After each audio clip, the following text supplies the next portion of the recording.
Alahas na ang tatak ay SY14K.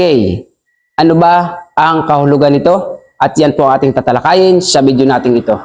Lamang ang may alam.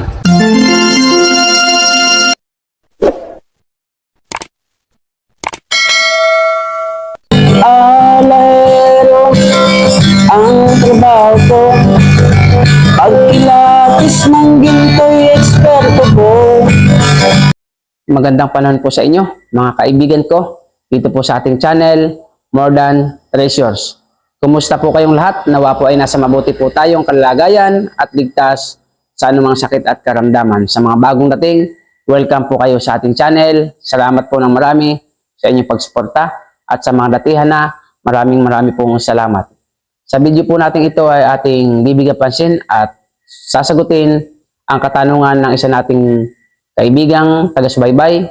Ang sabi niya, meaning po ng 14K SY. So shout out sa iyo kaibigan, kay Jonalyn po na siyang request po nito.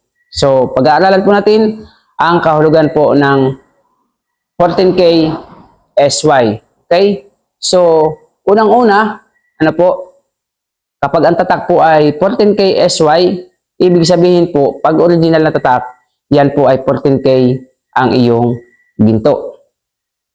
At kapag po yan ay SY ang tatak, 14K po ang ginto mo, yan naman po ay Saudi Gold. So yung ganyan po mga tatak, yan po ay Saudi Gold. Okay? At ang kahulugan naman po ng SY, yung S ay Sergio at Y ay si Yap. So ibig sabihin, ang SY ay si Sergio Yap. So nawa po sa video natin ito ay nasagot natin ng maayos ang katanungan ng ating kaibigan. Okay? Meaning po ng 14K SY ay Sergio Yap, 14K Saudi Gold. So sa mga bagong dating, pakisubscribe niyo po ating channel. Kung nagustuhan, pakihit po ang notification bell. Pakilagay niyo po ay all upang lagi kayong update sa ating mga bagong videos.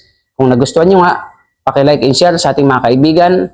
At kung may katanungan po kayo, comment lamang po kayo sa ating comment section. Marami pong salamat. See you on the next video. God bless po. Alahero ang trabaho ko, pagkilatis ng ginto'y eksperto ko.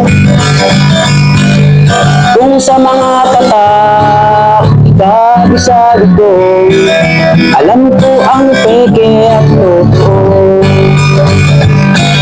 Ako ay isang asayan ng ginto.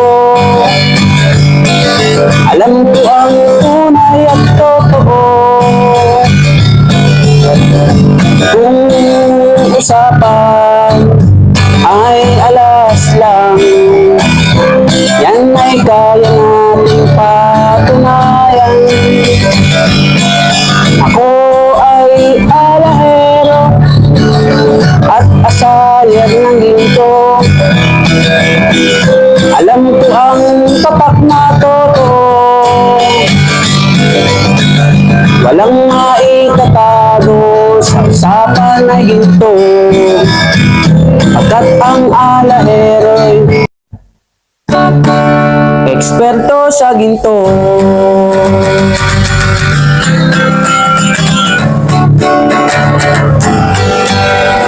Lamang ang may alam.